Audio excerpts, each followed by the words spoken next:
Good afternoon. I am David Clark, and I am chair of the American Bar Association Standing Committee on Gun Violence. We hope you will find this program today, presented in conjunction with the Office of the Mayor of Philadelphia, to be timely and useful. With gun violence continuing to be such a terrible problem in our country, much worse here than in the rest of the developed world, people continue to ask what, if anything, can be done about it. You know, I grew up in a home with guns, hunting from an early age in a rural state, and I understand the issues, and we must find a way to investigate and discuss the problems that we're having in this country, and that's what we hope to do, and to discuss possible solutions. This program is designed to review the problem of gun violence in America from a public health perspective and to consider what can be done about it, taking into account the requirements of the Second Amendment. Certainly, some important considerations are: what impact does the Second Amendment have on measures designed to reduce injuries and deaths from guns? Is the Second Amendment a complete bar to all measures to reduce gun violence, as some would say? Or does the Second Amendment, as defined by the court's interpretations, allow reasonable laws and regulations designed to reduce gun violence, even if they affect or limit gun ownership, possession, or use? What have the courts, including the Supreme Court, said about this? And what has been done here locally in Pennsylvania and in Philadelphia to combat gun violence, and what further can be done? These are some of the things we will examine and we hope to advance the discussion of in the time available this afternoon. And thank you for braving the traffic. I understand there's some things going on in the city and that have backed things up quite a bit, and so there will be people trickling in, and we appreciate your efforts to get here today. As the program schedule and the speakers' biographical sketches indicate, we have distinguished speakers, first on public health issues, then on the law, including the Second Amendment, then on what has been done locally, with a panel discussion following each set of speakers. To keep things moving along, we will take questions only in writing. We have handed out cards for your questions. If you need another or some more, let us know, and we will hand out some more. We will collect those at the before each of the panel discussions and give them to the moderator. We'll have people at the end, if you pass a question down to the end of your row, either aisle, we will collect them there. With that, I give you Rich Negrin, the Managing Director and Deputy Mayor of Philadelphia, and we appreciate your being here today. It turns out that is a big day in Philadelphia. They have budget hearings, and as I understand, it's not just budget hearings. It's a big deal. That's part of the reason, I understand, for the traffic perhaps downtown. But we have Mr. Negrin. There's a piece on his background outside, and it will be followed by Jim Silkenet, who's president of the American Bar Association and a partner in the New York law firm of Sullivan and Worcester, and they will give us some introductory remarks. Mr. Negrin.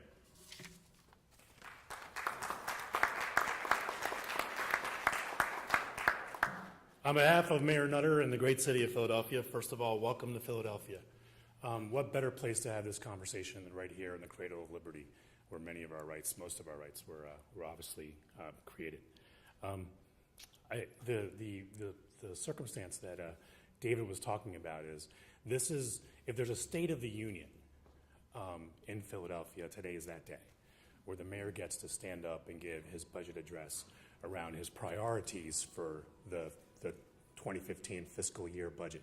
So you can imagine there are people with all kinds of interest around what's going to be in that budget and what's going on, and they all want to have their say. So we're getting a great deal of protest and different things going on around Philadelphia. It was actually much quieter than it was last year, which was a little spooky. I kind of expected, you build yourself up for these And the mayor actually gave the speech this morning, just about an hour and a half ago, totally uninterrupted, which was the first time that's happened in a long time. So I was pretty worried about that. I know David's worried about that happening right now during this speech, right? At some point today, there could be some of that activity, and that's what the, free speech and what Philadelphia and the city of brotherly love is all really about. I want to give Dave a round of applause. Let's congratulate him for what a great program. As we talked about the possibility of bringing this here, obviously to a great place like Philadelphia and the Constitution Center, I could not have imagined such an impressive agenda throughout the day. Some of the best, most talented scholars on this subject are going to be here in Philadelphia, and I'm incredibly, incredibly proud of that. I want to, besides welcoming you generally, I want to talk just briefly, just for 2 minutes, about two aspects of, because we have so many experts in the room, you guys know more on this issue than I do. I want to talk about two aspects of the gun violence issue that often doesn't get discussed. The first one is the cost of violence. And I want to describe what I mean by that. And maybe it's because today's budget day and I'm thinking about, a $4.5 billion city budget here in Philadelphia. 1/3 of that budget is for public safety. Think about that. 1/3 of $4.5 billion here in Philadelphia going to combat violence and public safety. Think about that. And it's not just about that shocking number for me. It's about the opportunity cost that we don't talk about a whole lot. That's the cost of violence that I'm talking about. We're going to have several police classes because we have to get our police numbers. Every day we're losing 25 to 30 police officers to retirement. 6,000 police officers for a city of this size is way too small. So we're constantly fighting to keep those numbers up in light of what's happening to our changing workforce. When we look at the investments that we're making on public safety, every dollar spent on public safety is a dollar that we can't spend on our children. Every dollar spent on trying to combat this issue is a dollar we can't spend on poverty, on opportunity, on workforce development. We don't talk about that a lot, right? That's the cost of violence. We've done some great things in Philadelphia, and I'm incredibly proud. A new law enforcement strategy, great programs like Focused Deterrence, Philly Rising, community, really a community neighborhood initiative improving quality of life, taking community policing to a whole new level, winning awards around innovation in terms of what we're doing in our neighborhoods. A 40% reduction in homicides since this administration took office. The lowest numbers around homicides and crime since 1968 here in Philadelphia. And that's all great news, and it's all positive. But here's some of the stats that I think are still there that we still have to talk about. In 2013, here in Philadelphia, guns were used in 3,000 robberies, 2,200 aggravated assaults. In 2013, here in Philadelphia, adult shooting victims, over 1,000, 1,050 here in Philadelphia. Folks who died as a result of that, 189. In Philadelphia, juvenile shooting victims last year alone, 78. 9 of them died. Guess what? We've got some of the best trauma centers in the entire country. There are 5 critical, highly rated trauma centers in Philadelphia that save lives every single day, better than most cities. Those numbers would be far worse if our doctors weren't experts in saving their lives and treating gunshot wounds. Here in Philadelphia, the U.S. Army sends their doctors to learn how to deal with traumas and violence because of what we've experienced here in Philadelphia. So despite the progress that we've made, there's a lot of work that's left to do. But I want you to think about that cost today as we talk about these issues. It is easy sometimes in an environment as sort of pristine and as beautiful as the Constitution Center to forget the real cost of what we're talking about today. And that's why I want to close briefly with the second phase. The first one, obviously, is the cost of violence. The second one is really the faces of violence and the faces of our victims that it's easy to forget We've got mothers in charge here that I know you'll be hearing from Dorothy later. They feel this viscerally in their soul because they've experienced this personally. I want to talk to you about some of our stories in Philadelphia.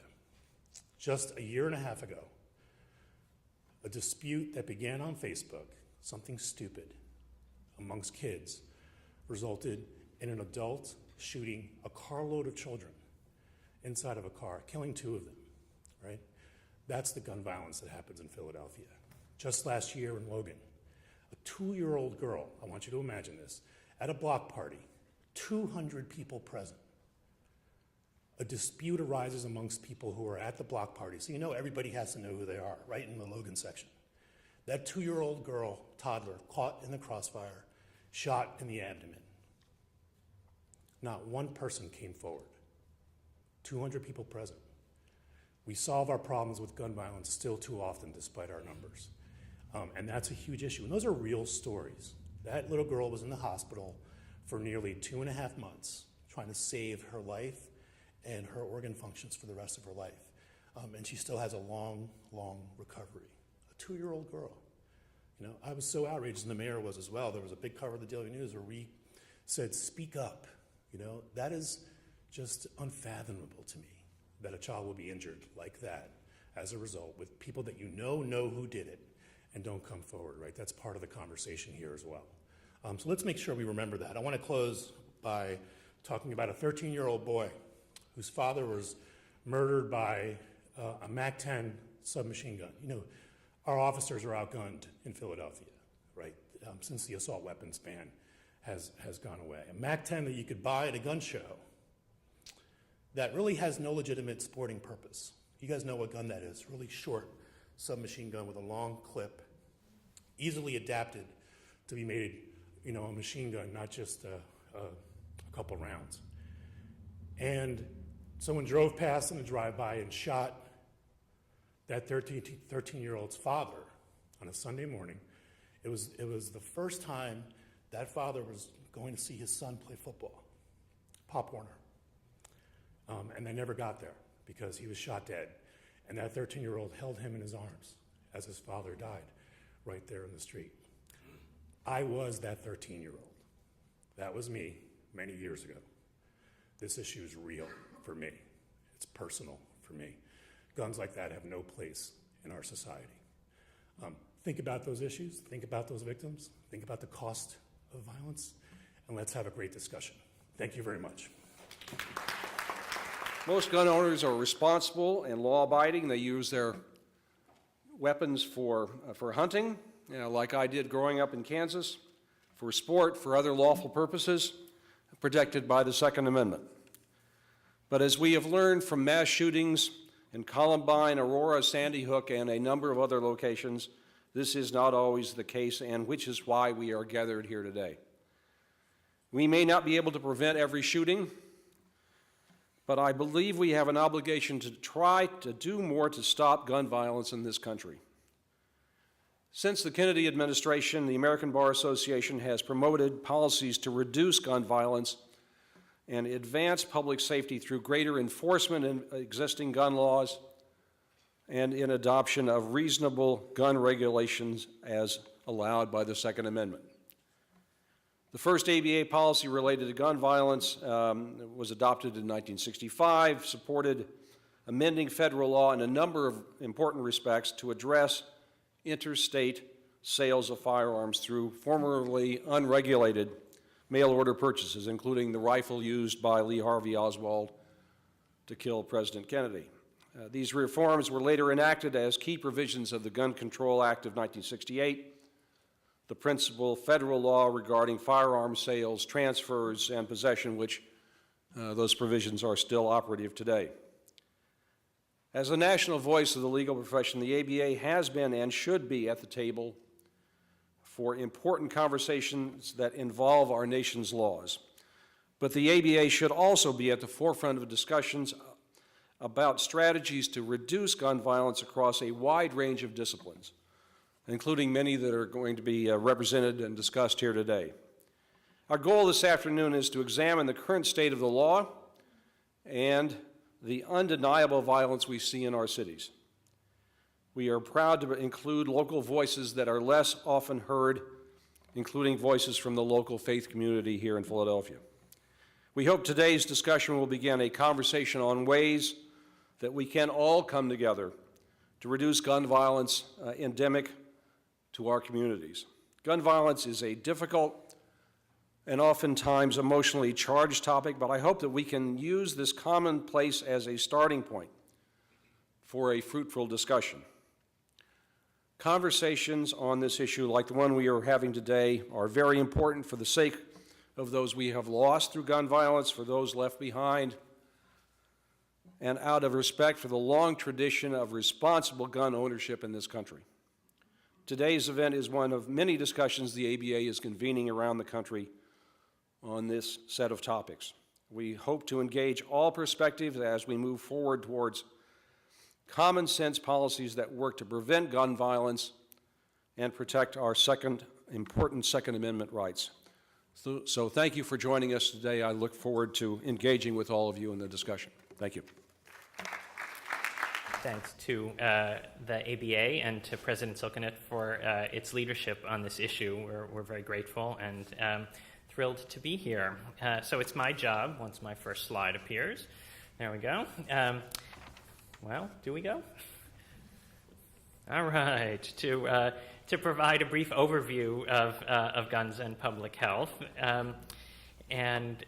So, as David said, I teach at Johns Hopkins and co-direct the Center for Gun Policy and Research. So what do we mean by a public health perspective on gun violence? Well, one thing we mean is to consider all different kinds of deaths from gunfire, homicide, suicide, accidents, and all of the different kind of victims. And Dr. Susan Sorensen will talk about one kind of victim, victims of intimate partner violence, but we consider all different kinds of victims. We focus on prevention, trying to prevent these deaths from happening in the first place, rather than primarily on punishing the perpetrators. Not that that's unimportant, but the public health perspective tends to emphasize prevention. We consider the important role of the vector, that is the firearm. If this were malaria, we would consider the role of the mosquito or the virus, but here it's the firearm. We design, implement, and evaluate interventions, and we tend to take multiple approaches using many different disciplines. So one of the things that we ask ourselves is, what are the relative risks and benefits of guns? And it's important to acknowledge that guns do have benefits associated with them, not just the recreational benefits that David mentioned, but guns can be protective. They are used in self-defense. How often that happens, the estimates vary a great deal, from relatively small numbers to much higher numbers. And there's even more maybe controversy about whether some or even many of those defensive gun uses are in fact socially desirable, or are they undesirable, some high-risk person or criminal defending himself or herself against another person. And we balance those things against the risks, that is the public health burden, and that's primarily what I'm going to be talking about. Another way of flavoring, if you like, that risk-benefit equation is this advertisement from Beretta some years ago, saying that a gun will, in this case in the home environment, will tip the odds in your favor. If that's accurate, then probably there are some kinds of things that we wouldn't choose to do. If, on the other hand, the data suggests otherwise, as some of our panelists will cover, then maybe there are important things consistent with the Second Amendment that we need to do to reduce the risks associated with guns in the United States. So those guns out there are associated every year. This is the pie chart of gun deaths with, in 2010, with 31,000 gun deaths in the United States, 31,000. And maybe it surprises at least some of you that the largest share of those deaths in yellow, more than 19,000, are actually suicides. There are still 11,000 homicides, but 19,000 suicides. And that's why Dr. Matt Miller from Harvard will be presenting on that precise part of the problem. So I'll say less about suicides as we go forward. If you, instead of looking just at a one-year snapshot, if you look over time, in this case from 1962 to 2010, you see that we're relatively fortunate, if you want to say that, in that gun deaths over the last few years at least haven't been going up. We've been relatively stable at about 30,000 deaths. It's obviously far too many, and we need to be thinking about ways to reduce that number. But if you look back only a few years, we had almost 40,000 such deaths, 25% more in 1993. And so it's critically important, in addition to trying to reduce those 30,000 deaths, to make sure that we don't wind up back in the bad old days of 1993 when we had 40,000 deaths. So it's, again, critical to understand what works and what doesn't to prevent these kinds of deaths and to make sure we don't, God forbid, wind up worse than we are now. Similarly, again, if you look over time at the homicides, the recent peak, again, was in 1993, pushing 20,000 homicides, again, compared to the 11,000 that we have now. Too many, but certainly we don't want to be back in a world where we have that many homicides, gun-related homicides, every year. Here are the unintentional deaths, or what you might more colloquially call the accidental deaths. And there the chart looks very, very different. There we've had massive success over time. Again, we're down to about 600 unintentional or accidental deaths every year, compared with well more than 2,000 if you go back some number of years. For my money, we haven't fully explained that decline. It's an impressive success story. There are a number of possible explanations, but I don't think we've really nailed it down. If you saw this kind of chart for a chronic disease, for an infectious disease, and we didn't know the reason, you can be sure that we would be flooding research centers with funding to try to answer that question. But one of the reasons, again, for my money, that we don't have a clear answer is that we haven't devoted the kind of research funding that's proportional to the nature of the problem. So as the saying goes, the deaths are the tip of the iceberg, and the non-fatal injuries are important as well. For every fatality in 2012, we had about 2.5 non-fatal firearm-related injuries, more than 80,000, and then more than 400,000 violent crimes that occur with a gun every year. So how many guns are there? Again, it's my job to give you the sort of big picture background. Our estimate, and I'm sad to say that it's an estimate because we don't, for the most part, register guns in the United States the way we register cars. You can't just count up, if you want to know how many guns there are in the U.S., you can't just count up the number of registrations. We have to engage in estimates. And in fact, this estimate of 300 million guns in civilian hands comes from a survey that comes out of the Harvard Injury Control Research Center and Matt Miller's group. Of that 300 million guns, again, maybe it surprises you that the majority of those are long guns, that is, hunting guns, rifles, and shotguns. Only about 40%, roughly speaking, are handguns, and that translates to about a third of U.S. households that have at least one gun in them. That number's been going down over the years, and that's something else that we could talk about. Now, despite the fact that handguns are 40% of the U.S. gun stock, if you look at the share of firearm-related homicides, so now we're talking about gun homicides, the share of gun homicides that are committed with a handgun is approaching 90%. So even though they're not the majority of all guns, they're the vast majority of the homicides with guns, and that figure has been very, very stable over time. When we talk about a gun homicide problem in the U.S., we're largely talking about a handgun problem. Now, for other kinds of gun deaths like suicides and accidents, the picture might be a little bit different. But for homicides, we're largely talking about a handgun problem. We heard the importance of considering the cost of gun violence. Estimates here, too, vary some. A recent estimate is about $170 or so billion when you add up all of the different costs, not just the medical costs, but the kind of opportunity costs that the former speaker was mentioning. And if you divide that by the number of guns out there, you get around $600 for every gun in the U.S., and the guns that are out there are not carrying that cost. That's, as an economist would say, that's an externality that's being pushed onto all of the rest of us.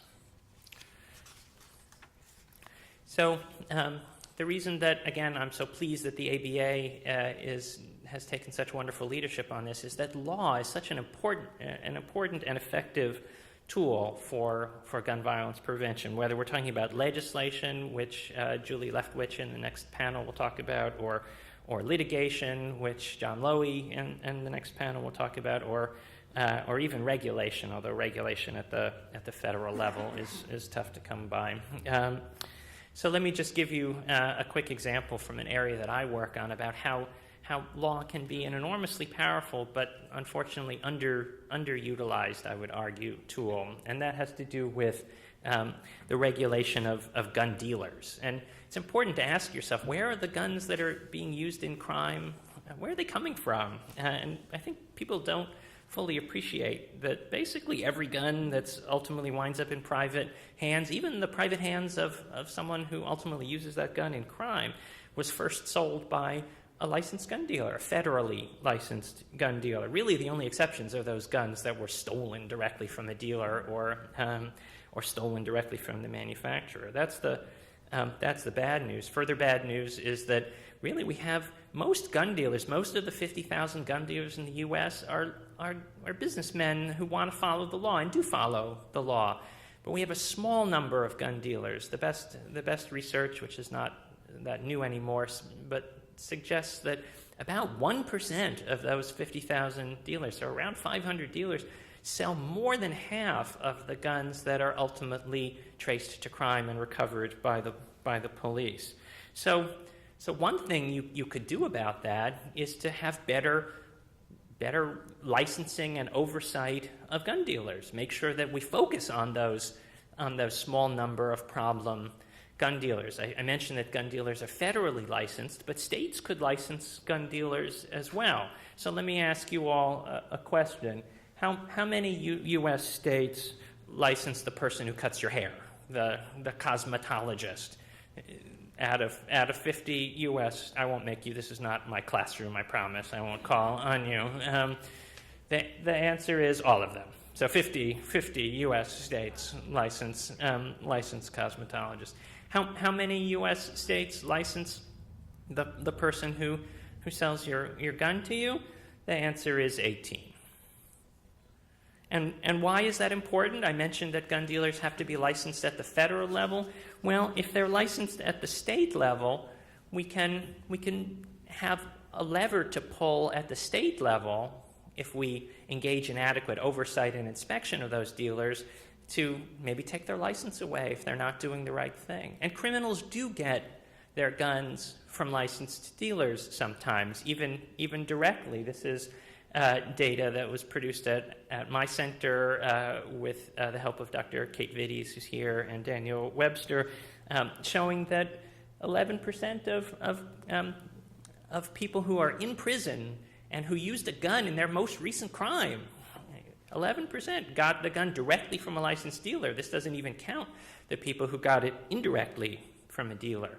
So again, what can law ultimately do about this? So research that we've done suggests that if a state does have strong dealer regulation, that is, if it does license gun dealers and engage in some of these other things that you see here, record-keeping rules, inspections, in fact, does regular inspections of those gun dealers, that you can have much lower levels of a measure of gun trafficking.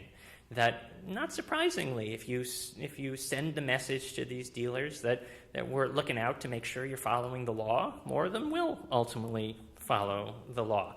So again, that's just one example of many more that will come today of how law can be an enormously potent tool, and again, why it's quite appropriate, I would argue, for the ABA to be part of this.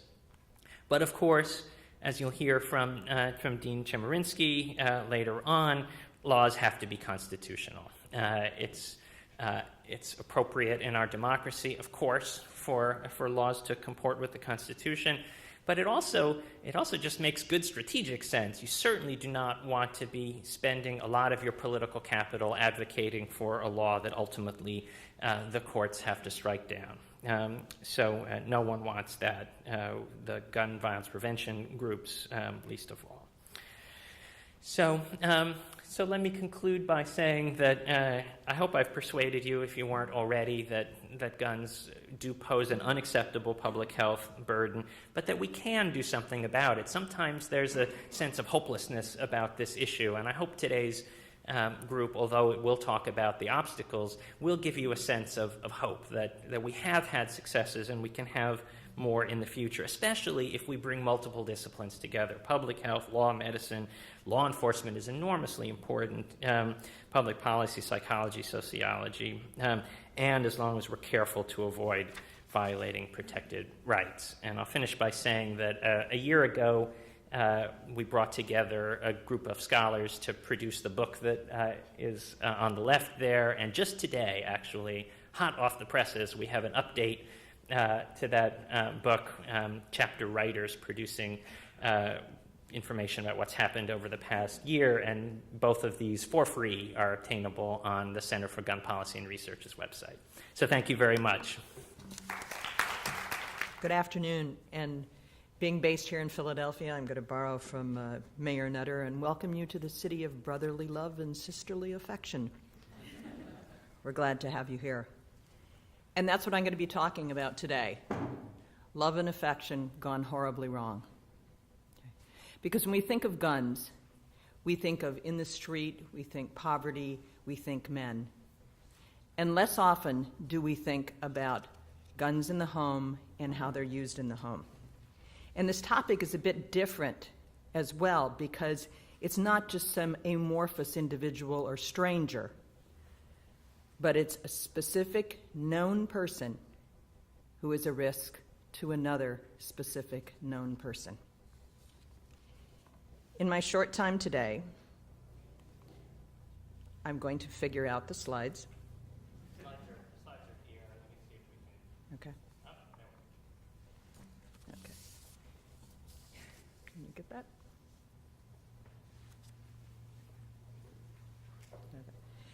In my short time today, I am going to talk to you about a few key points.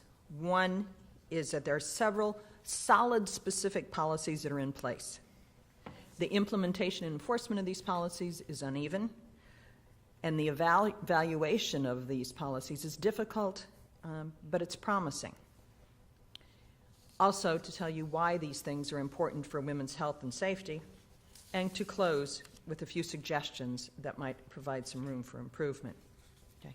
You all may have heard of prohibited purchasers and possessors. The 1968 Gun Control Act specified that convicted felons, people who had renounced their citizenship, people who were dishonorably discharged from the military, were not allowed to purchase or possess a firearm.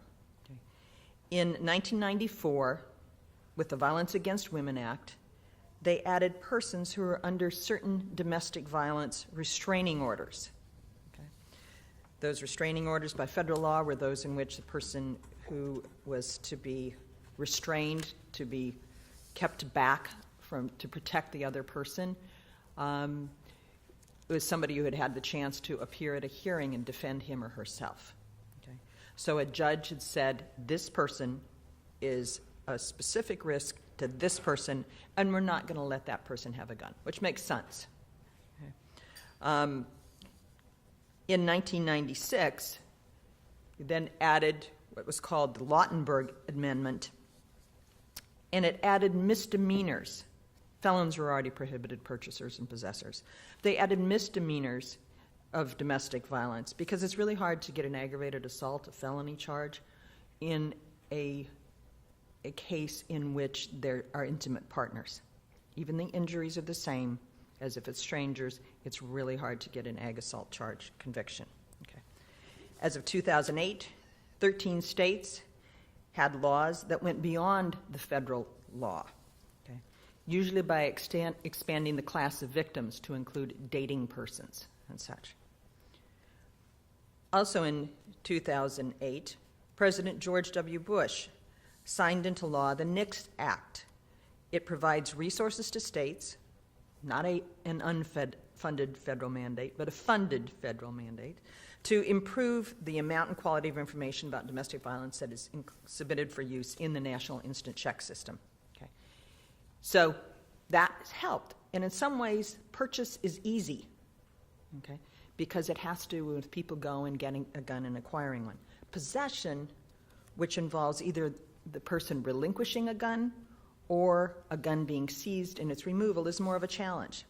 And there's law enforcement resistance to this for a variety of reasons. Okay. As of 2004, work that was done by Jan Vernick, our first speaker, 18 U.S. states had laws authorizing police to remove guns when responding to a domestic violence incident, so at the scene. Okay. 16 U.S. states had a law allowing courts to order the guns removed when a restraining order was issued. 17 states had both laws, and 26 states had neither law. Okay. I'll encourage you to look at the Law Center to Prevent Gun Violence's website. In 2008, they reported similar numbers, and they just updated their website with this information, or this information on their website, I should say, just a few weeks ago. Okay. The laws themselves are not uniform. Okay. In Pennsylvania, for example, in 2005, the law that was enacted here authorizes, but it does not require, the removal of guns at the scenes. And if so, it's limited to the gun that was used in that incident. A person could have an entire arsenal on the wall, but it's only the gun that was used to threaten or used against the person that could be removed. Okay. And then also, as of 2008, about 18 states had laws about removing the guns or ammunition at the scene. And some research that we did found that public support for this is really high. In fact, there's much greater support for removing guns at the scene of a domestic violence than there is for arresting the perpetrator in a scene of domestic violence. So, as I mentioned, implementation and evaluation. There are challenges to the evaluation, largely because there's uneven implementation and enforcement. The laws vary from jurisdiction to jurisdiction. And also because, luckily, there's a low base rate of intimate partner homicide. Okay. The few evaluations that have been done to date, and there have been just a few, ones by Vigdor and Mercy, Dugan et al., and Zioli and Webster, they have found modest effects, okay, which is a good positive step with things that are this uneven in implementation and enforcement. Okay. So some of these policies may have promise. I'll talk more about that towards the end. But why are these things even important? And why are they important for women's health and safety? Well, as we can see, good news, like other forms of homicide, intimate partner homicide in the United States is down. It's down substantially in the past 30 years. The risk of homicide is highest in intimate partner homicide when the woman is trying to end the relationship, when she's doing exactly what we tell her to do, which is to leave. So what we do see, and we separate it out by gender, is that intimate partner homicide has dropped radically for men and somewhat less so for women. And men's intimate partner homicide by guns have dropped by over 80%. Okay.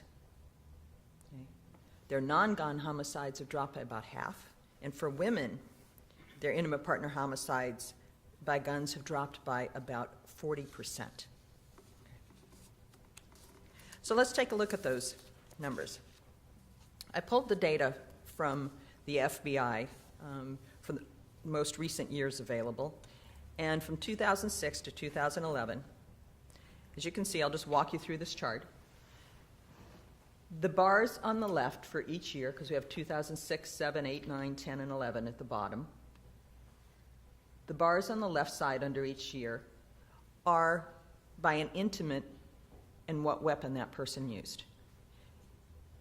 On the right are strangers by all lethal means. So we can see on the left side, that red bar is the handguns that have been used. The darker blue bar is long guns, and then the lighter blue bar is the ones that are a gun, but it was unspecified what type. And so we've confirmed here something that was noted first about 20, 25 years ago, that women are about 2.5 times as likely to be shot and killed by their husbands or another male intimate as they are to be shot, stabbed, strangled, bludgeoned to death, or killed in any other way by a stranger. And among abused women themselves, because this is just the general population, but if we look at abused women and who have a chronic history of being abused, okay, even after taking into account a range of victim, suspect, abuse, and incident characteristics, abused women are over 5 times more likely to be killed by their abuser if the abuser has access to a gun. Okay.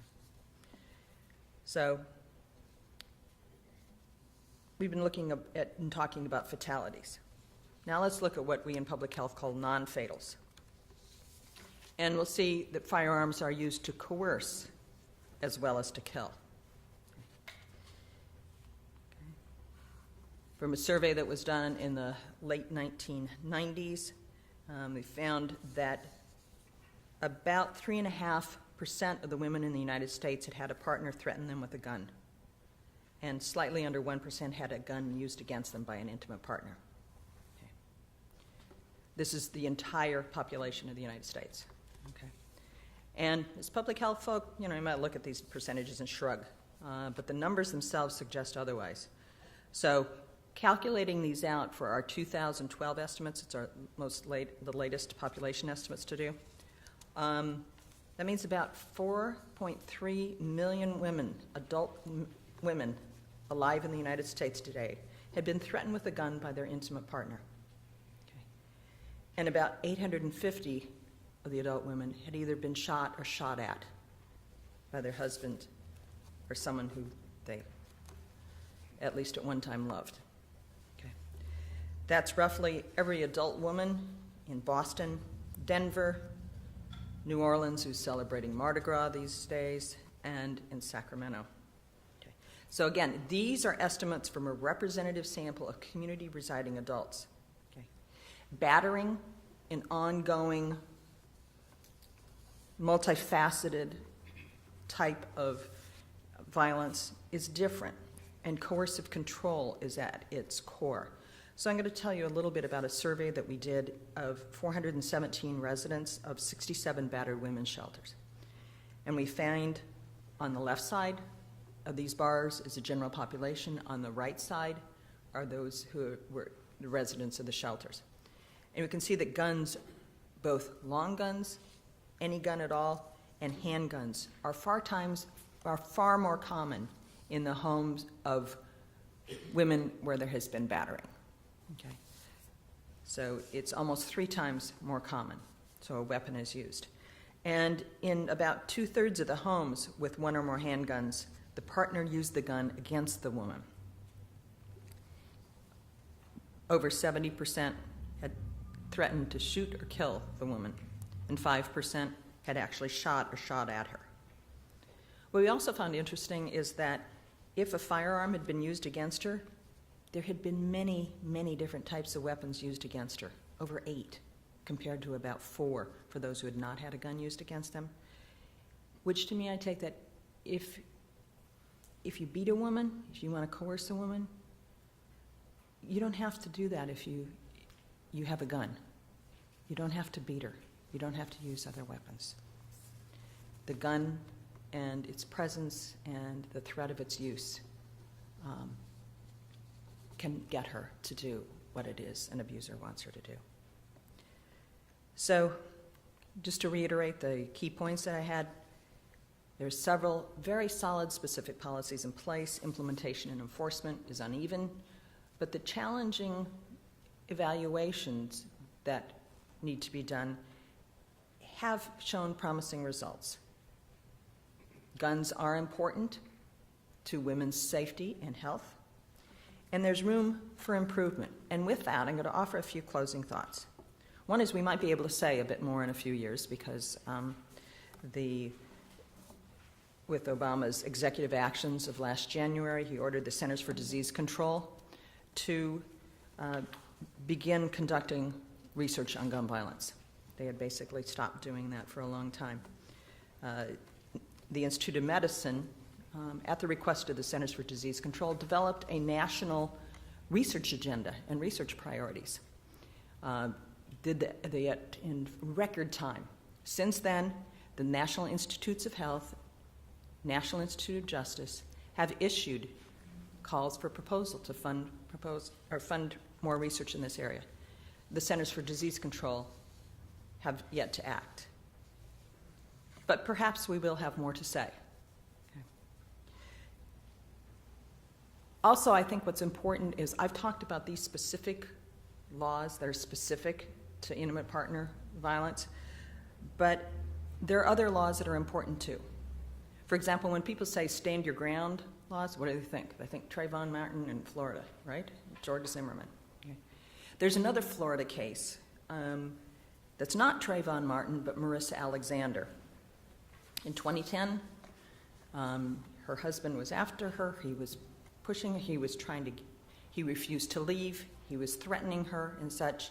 She fired a warning shot into the corner of the room by the ceiling. She was arrested, and in 2012, she was convicted and sentenced to 20 years. Okay, and that was for threatening, seeing that shot as a threat to her husband and her 2 children. Okay. A September 2013 appeals court threw that out because the jury had been told she had to prove beyond a reasonable doubt that he had abused her. Okay. So it sort of shifted what the focus of the trial actually was. Well, on Monday of this week, the Florida State Attorney said that she will retry the case and seek the maximum sentences, and will ask that these, if convicted, the sentences be served consecutively, which would be 60 years, and essentially give this woman a life sentence. Okay. No one was killed. No one was hurt. So we have to talk about how these stand your ground laws are being implemented. Another thing we might want to look at is internet sales. Zena Houghton had a restraining order against her husband, but he got a gun online from an online dealer. And those sales are not required to have a background check. Okay. He shot and killed her and 3 others at a spa, and then wounded several others, and then killed himself. In October 2013, like many other people who have been touched by gun violence, her brother was moved to action, and Elvin Daniel presented a petition of 60,000 signatures to Congress. Okay. So these are just some of the other things that are now and current that we can also look at and consider in trying to make the world safer and marriages not as bad for some. Thank you. My name is Matt Miller from the Harvard Injury Control Research Center. It's an honor to stand here before you.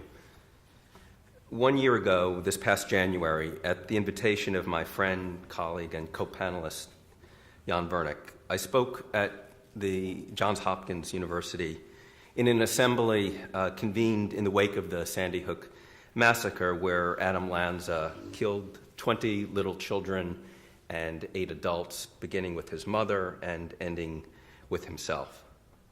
Today's conference is animated by the memory of those children and adults, as well as by the memory of many others who have died outside of Sandy Hook, before and since, by gunfire. It's worth making an observation about what was typical and what was atypical about that fateful day in December.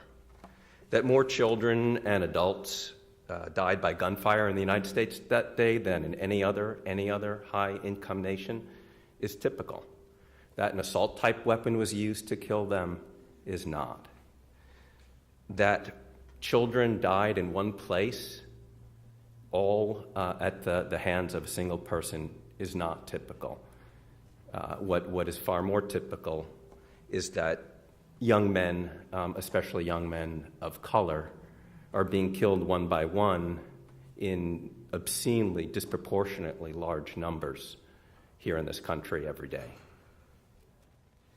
But for our nation as a whole, as has been said, the number of people who die by gunfire every year at their own hands by suicide outnumbers the number of people who are killed by other people with guns by almost 2 to 1. There are almost twice as many people who are dying by gunfire at their own hands as are dying by gunfire at other people's hands. And if what we're thinking about here today is the toll of lethal firearm violence, we have to think about suicide as well.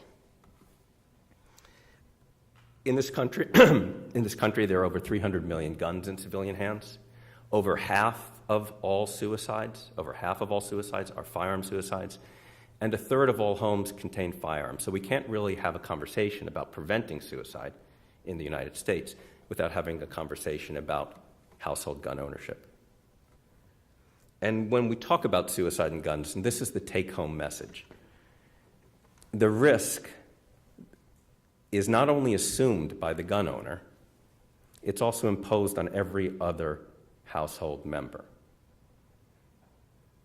This is like cigarette smoking, except in this case, as opposed to secondhand smoke, the imposed risk is at least as great in relative terms as the assumed risk.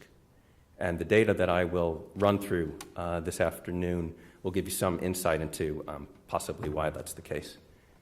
Okay, well, there you have a picture of the United States. Everyone recognizes that. And when I talk in grand rounds to psychiatric audiences, I first show them this slide, and they recognize, yes, that's a slide of the United States, and there's variation indicated in the rate at which suicide is distributed. In fact, rates vary more than threefold, which is much, much more variation than you see for almost any other cause of death, any other leading cause of death. And when I ask them, why do you think rates vary like that? The first response that I usually get is, oh, I didn't know that, that's interesting. And then the next is, well, there must be more depression or other mental illness or substance abuse in those places where suicide rates are much higher than in other places. That turns out, in fact, not to be the case. Oh, I guess you can't read my mind when I want the slide to change. So, there we go. Okay, so this is a slide, one among several I could have shown you, that depicts suicide rates increasing at the state level as you go from the left to the right of the graph.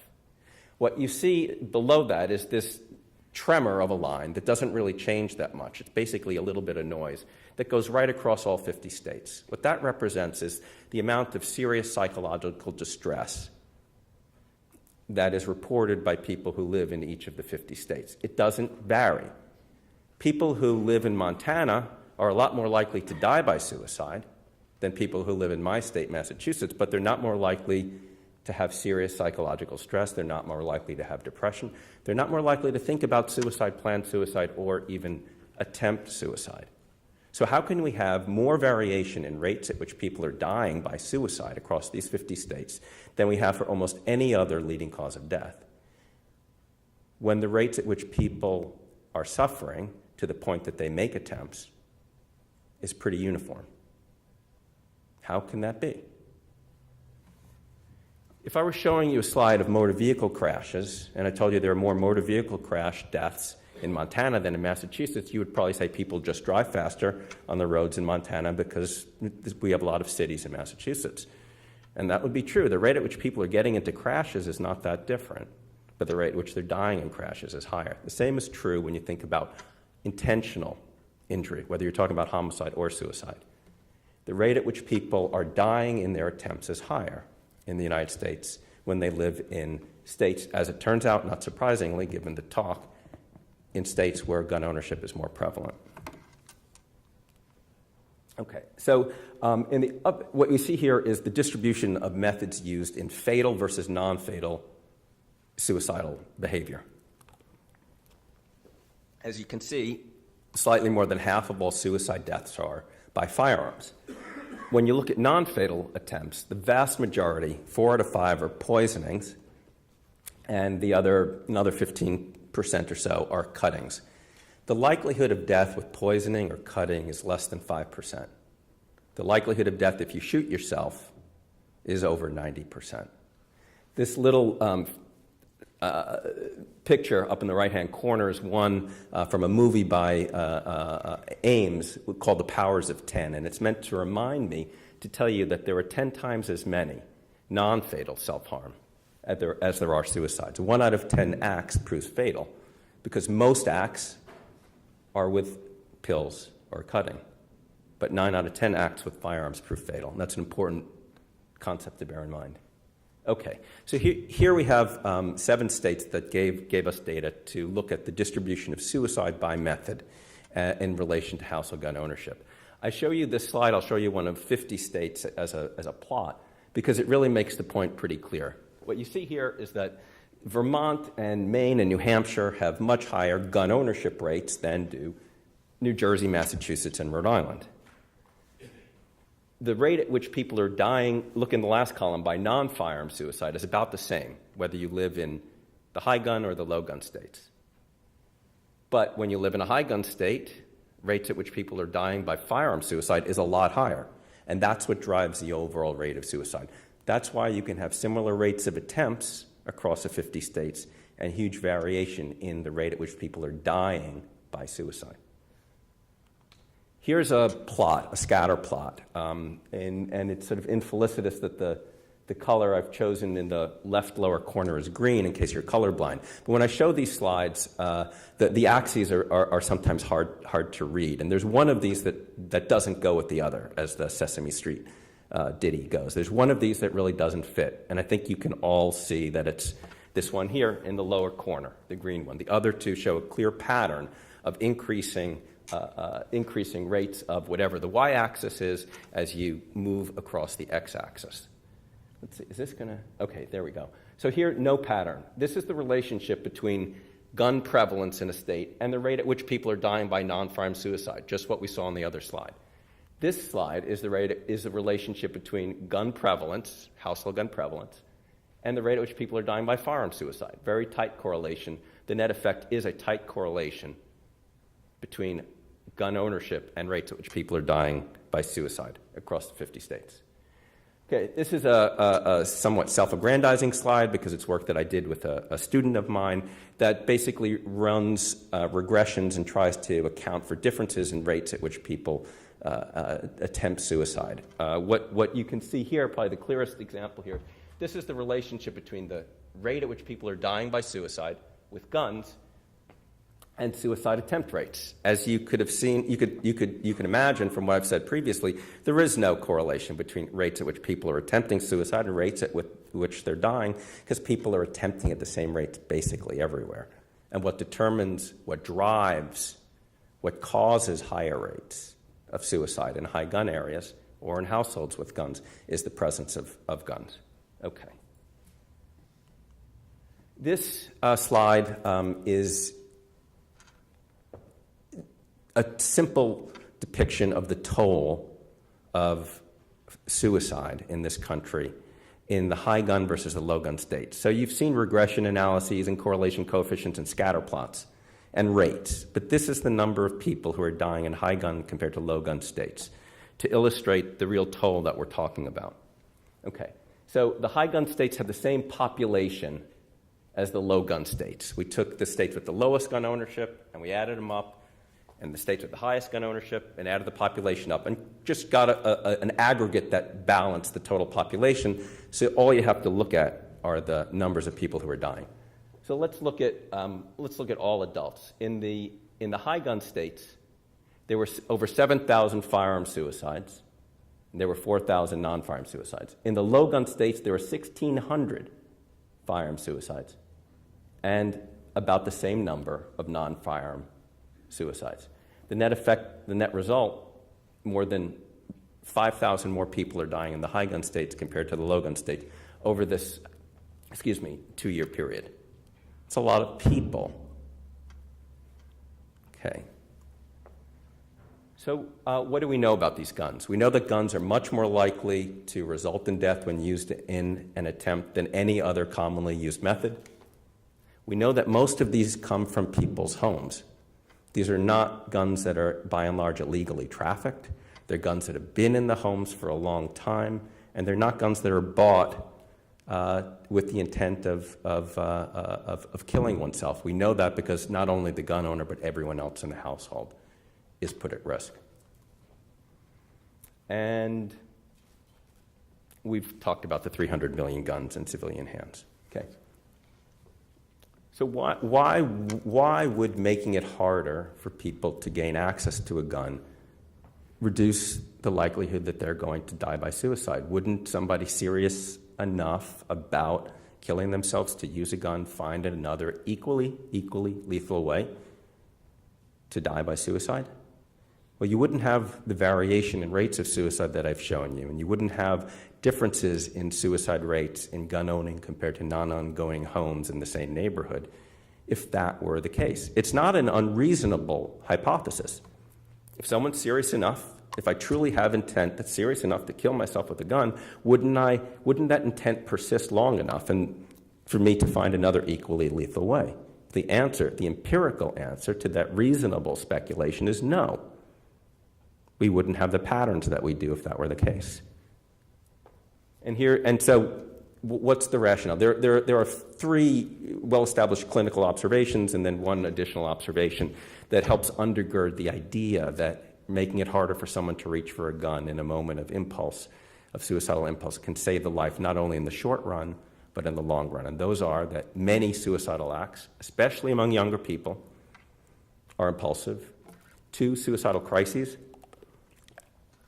are often ephemeral. 3, people who survive even nearly lethal suicide attempts have a very good prognosis with respect to whether they're going to die by suicide or not.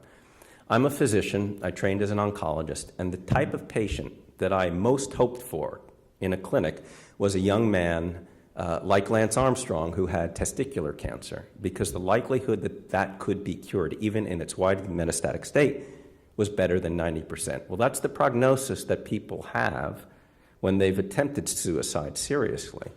They have as good a prognosis of not dying by suicide as Lance Armstrong had to survive his cancer.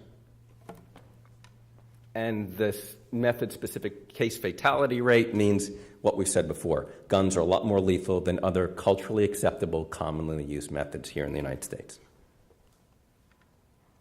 There are lots of what are called case control studies, individual level data that corroborate both in direction and magnitude the kind of information that I've shown you at the level of states and cities. And these studies have controlled for lots of different factors, and you basically get, this is a meta-analysis, a strong relationship between living in a home with a gun and the likelihood you're going to die by suicide, because you're more likely to die by firearm suicide without any difference in the rate at which you're likely to, the likelihood at the risk of non-firearm suicide. All right. So here's one of the many studies that was done. This is by Art Kellerman back in '92.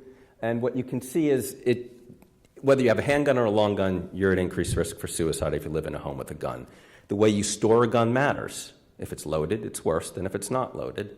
If it's locked, it's better than if it's not locked. There's this hierarchy of risk that's consistent with the exposure to guns, the likelihood of being exposed to guns. And that's particularly true when you're thinking about kids. This is a study of 5 to 19-year-olds who lived in homes with guns. And the question was, does the way you store it make a difference? The answer is it does. If you store it more safely, the kid is less at risk. But even a safely stored gun puts kids at higher risk than not having the gun at home, and it does by a considerable amount. The question has come up often, and it's relevant to the sort of litigation in trials about firearm ownership and the relationship between guns and suicide. Well, maybe gun owners are different from non-gun owners in ways that put them at higher risk for suicide. Again, a reasonable proposition, but not one that stands up to empirical scrutiny. Gun owners are no more likely than non-gun owners to have depression, anxiety disorder, you name it. That doesn't distinguish them. Sure, they're different. They bought guns, but they're not different in any way that we know is related to the risk of suicide. Okay. The time series analysis that I have up there simply says that if you look what happened in the mid to late 1990s in the United States, what we know is suicide rates dropped.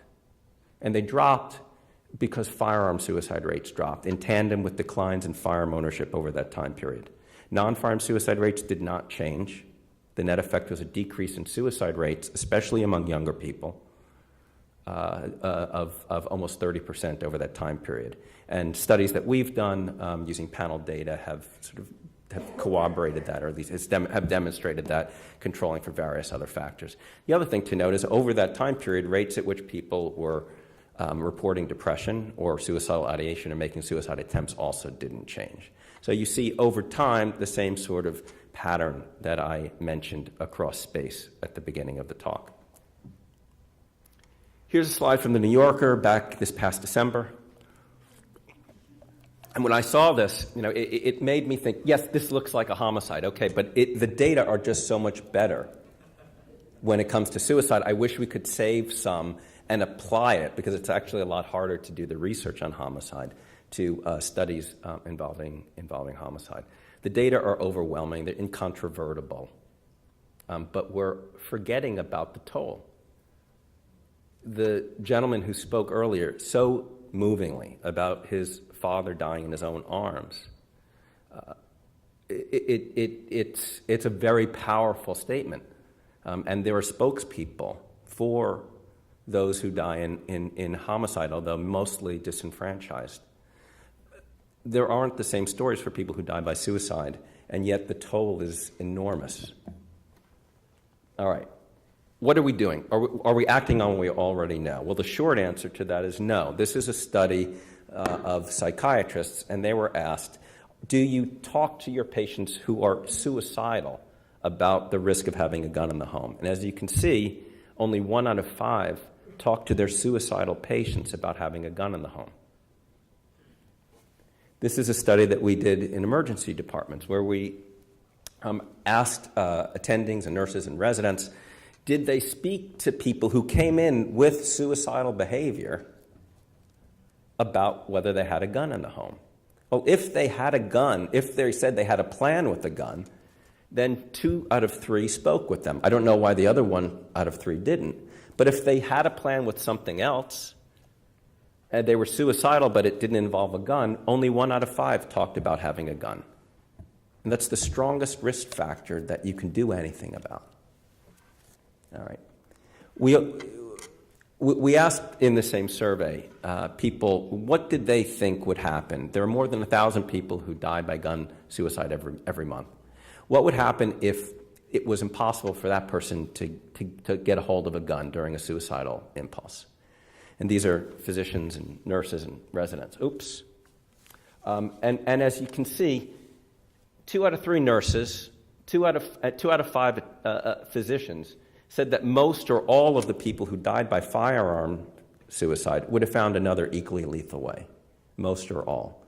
About 20%, about 30% of the general population thinks that not a single life could be saved. So that's the mindset that we are up against in thinking about the role of firearms and suicide. Okay, 2 more slides. Suicide can be prevented without necessarily doing anything about underlying mental illness. Means restriction is, in fact, the strongest, the approach that has the greatest potential to immediately and largely reduce rates at which people are dying by suicide in this country. There's no generic antagonism between trying to attend to people's suffering and making it more likely they're going to live through that suffering by putting distance between them and their gun. And we're not doing it nearly enough. Okay, this final slide is a picture of Ulysses bound to his ship's mast. It epitomizes the forward-looking action that anticipates sort of actuarial risk and takes steps to avoid calamity. This metaphor works as an illustration of the kind of enlightened self-interest that health professionals should strive to have their patients consider and indeed act upon. The metaphor may work as well, more broadly, as an illustration of societal actions that integrate science into public health policy. Preventing suicidal behavior and the suffering that leads to suicidal acts has been extremely difficult. But we can save lives still, both in the short run and in the long run, by enabling the kind of enlightened self-interest that Ulysses' choice exemplifies.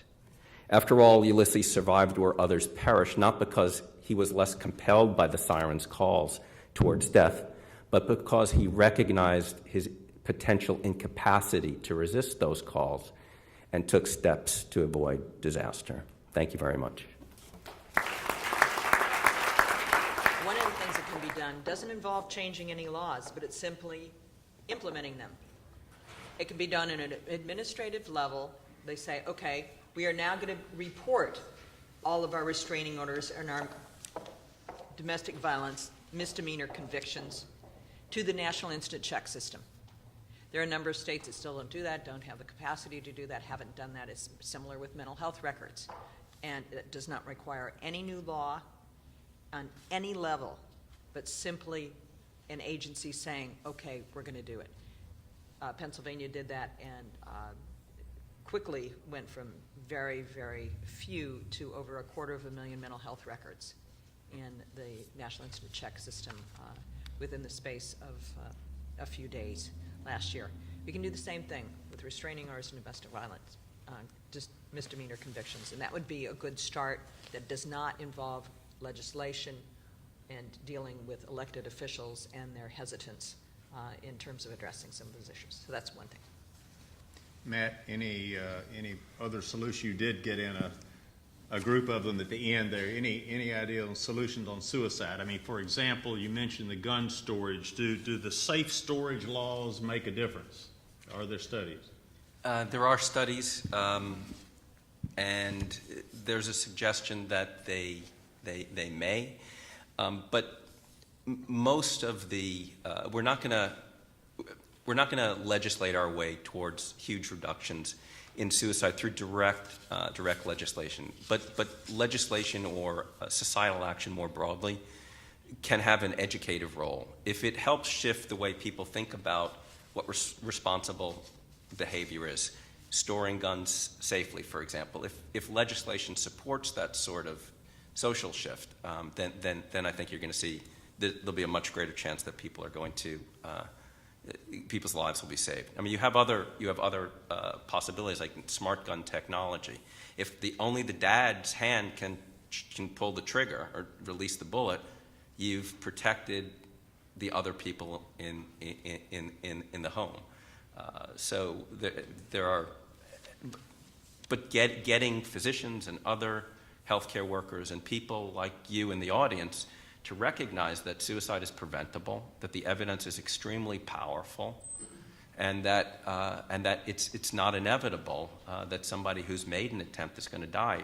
Just getting those ideas out there and having discussions about helping people make enlightened decisions in their own enlightened self-interest will probably be the surest way to reduce the toll. Can I jump in on safe storage also for a second? So in the late 1980s, Florida, not known as your most rabidly anti-gun state, became the first state in the country to adopt what's called a child access prevention law. That's a law that says that if you do have a gun in your home, you have to store it safely so that young children can't gain easy access to it. Since Florida enacted its law, 17 more states have enacted these CAP, child access prevention laws, 18 states.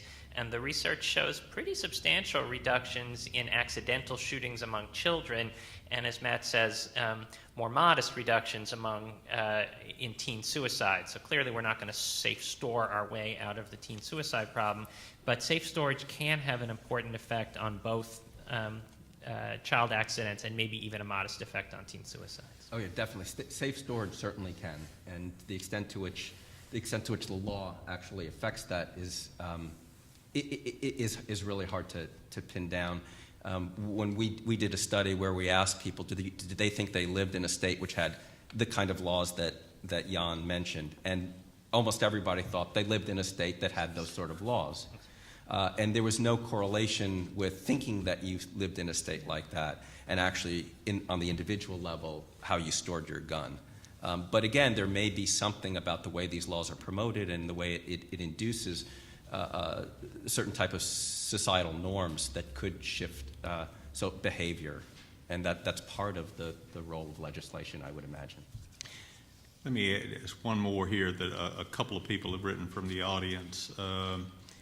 Jan Vernick or anybody else can pitch in. Has anything been done to address or even shut down the 1% of firearm dealers that are leading to over 50% of the crime gun sales? Great question. Yeah, actually, some cities have done wonderfully innovative things. They've used their crime gun tracing data, the data associated with the guns that are recovered from police, then they get traced and you figure out which dealers are selling them. They've figured out which are their problem dealers, and a handful of cities have done very innovative things. They've done undercover sting operations of those dealers to catch them illegally selling their guns. Once they've caught them doing that, they've brought lawsuits, and maybe John Lowy will talk about this also, lawsuits against those dealers. And research that we've done has shown that the cities who do that well, Chicago, Detroit, New York City, that target those problem dealers, sting them and sue them, see big changes in illegal gun trafficking and changes in the number of their crime guns that are coming from those precise dealers. So yes, there absolutely are enforcement strategies that can work.